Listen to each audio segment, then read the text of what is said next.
I'm a selfish prick. I'm a cynical bastard. I'm a selfish bastard, and I love that. Maybe he thinks if he says it enough, no one will believe it's true. But it is. And so is the fact he's a self-serving opportunist and undisputed hypocrite of religion. But what does it matter, so long as he looks the part? Thrusting his hands in the pockets of his Levi's and assuming that tough guy demeanor. You know, the one he picked up from Chuck Norris on a show he used to write called Walker, Texas Ranger.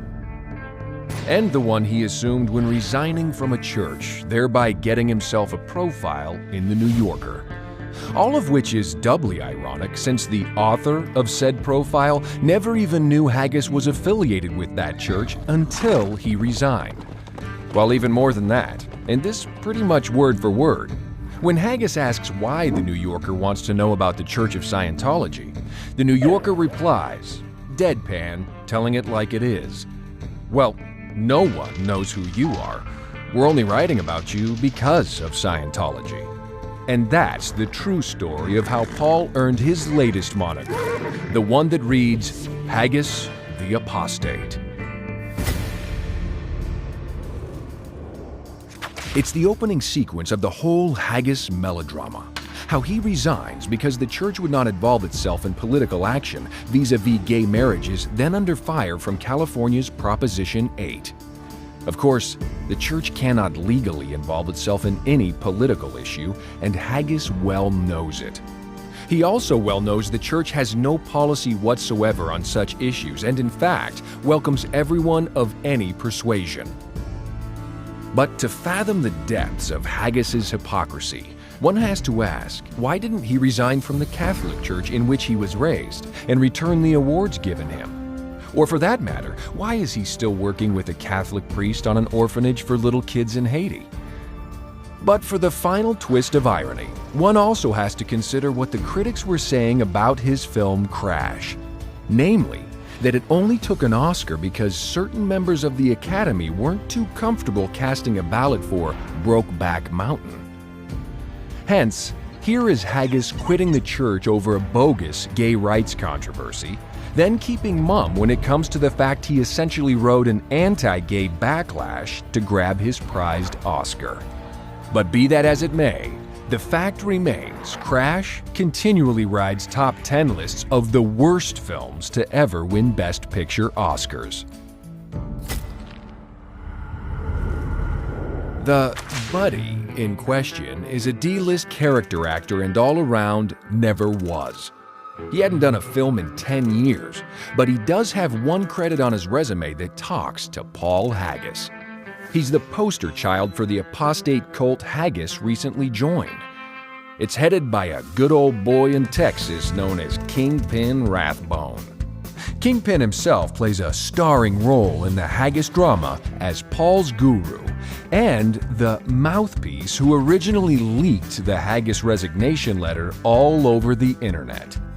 Now, Haggis got cozy with Kingpin knowing full well the cult leader wasn't all he cracked himself up to be, which is putting it mildly since the man is a certifiable nut, guilty of obstructing justice and given to fits of unmitigated violence. A little like what Haggis scripted into fight scenes for $1 Million Baby. Meanwhile, the D-list actor beats up an officer of the court, is convicted of battery, and is presently serving a year's probation.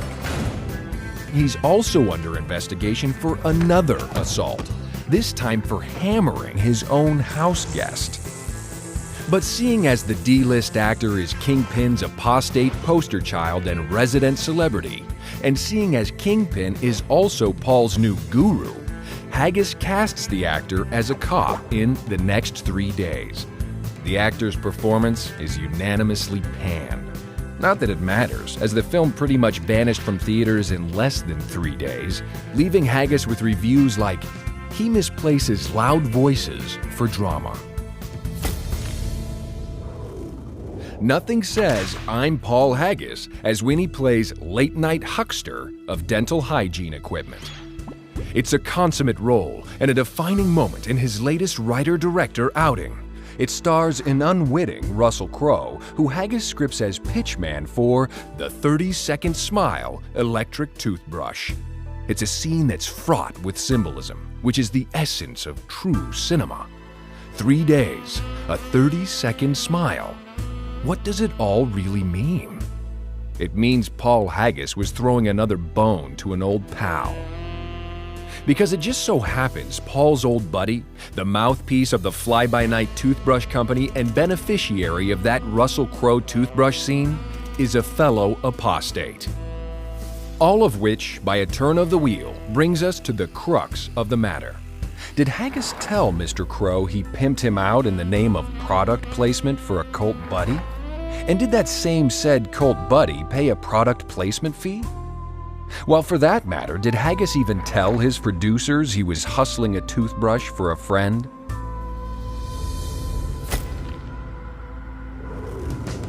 The plotline revolves around Haggis as sensitive artiste who, rumor has it, accepted $5 million to script 2 films that went absolutely nowhere. When asked to at least make good on the payout by doctoring a few scripts in development, he delivers nothing. Because, after all, so what if he wrote a script everyone in town described as dreadful? That doesn't mean he's not a sensitive artiste to whom the whole world owes a living.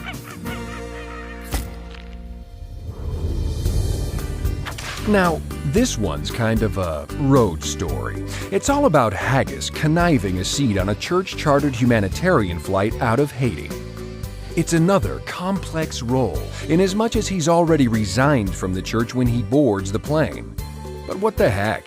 He's been on the prowl for a photo op with orphans, and he needs a flight off the island pronto. Finally, there's Haggis as Lawrence Wright casts him in the 24,000 rambling words of a New Yorker profile. It's a role he might well have been born to play and allows him to stretch in all sorts of dramatic ways when explaining why he betrayed so many of his friends. He's indignant, he's angst-ridden, he's injured, and he's angry. Of course, it's all just another act, as is his reflective moment when he tries to earn a shred of credibility by recounting how he'd met the ecclesiastical leader of the Scientology religion, casually, once, in 1988, a mere 20 years ago. Sure, it's a flashback scene, and a minor one at that, but Haggis plays it like it just happened yesterday. It's also a fantasy sequence, because the truth is, Haggis never met anyone of note that day.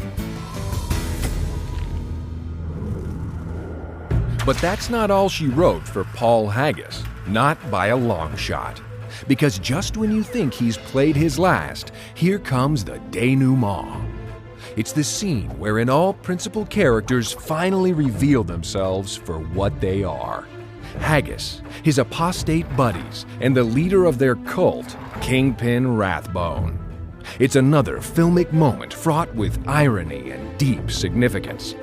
Because, sure, the alleged abuse Haggis rails against to the New Yorker's Lawrence Wright is the hallmark of his new cult leader, Kingpin Rathbone, and sure, Kingpin's another self-styled tough guy who talks from the side of his mouth in monosyllables. But even so, he's got himself a cult that's partly based on a self-published novelette wherein God appears as a handyman. And now, he's even got a bona fide miracle under his belt. Namely, he actually managed to get himself arrested for drunk and disorderly on Bourbon Street in New Orleans. That's right, the place where almost anything goes. But it was another what the heck moment. Because, after all, how better to spend your wedding night than crying like a baby in the backseat of a squad car while they cart you off to county jail? Cut to Los Angeles, and it's the old tough guy Kingpin back in the passenger seat. This time he takes out his frustrations on an innocent reporter.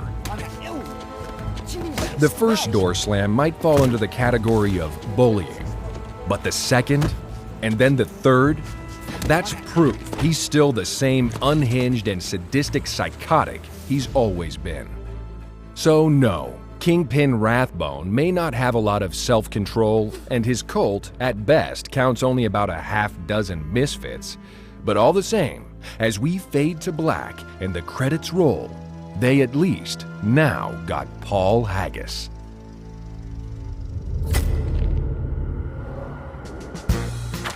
Of course, you may be wondering why I would associate with such obvious lowlifes as Kingpin Rathbone, the D-list actor, and Mr. 30-Second Smile. Well, the truth is, we're all cut from the same cloth.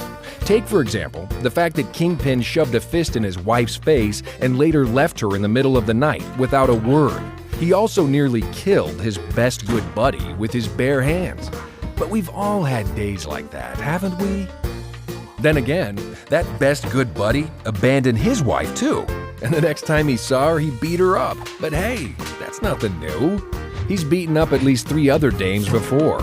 And when a reporter grilled him about one, he simply said he didn't recall the incident. Now that's thinking on your feet.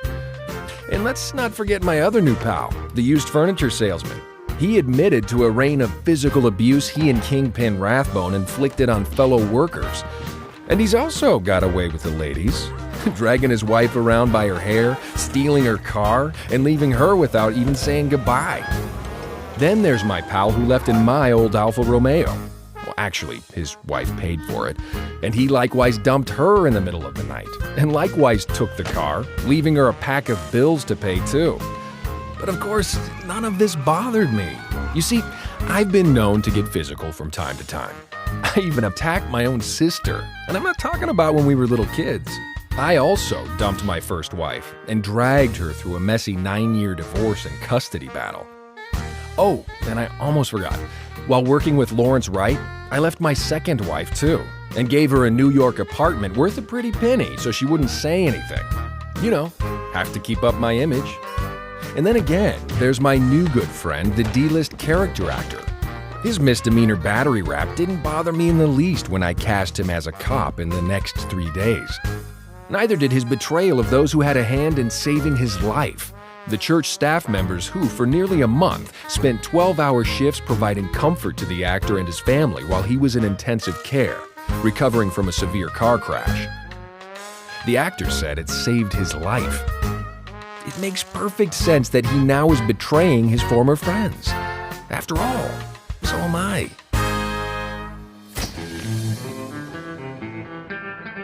That's Paul Haggis and Friends. For his final monologue, he's yet again the classic tough guy speaking from the corner of his mouth and squinting as if facing 100 miles of bad road. I knew I was going to hurt a lot of friends, he murmurs. Then raising his hands in mock surrender to his conscience. But you gotta do what you gotta do.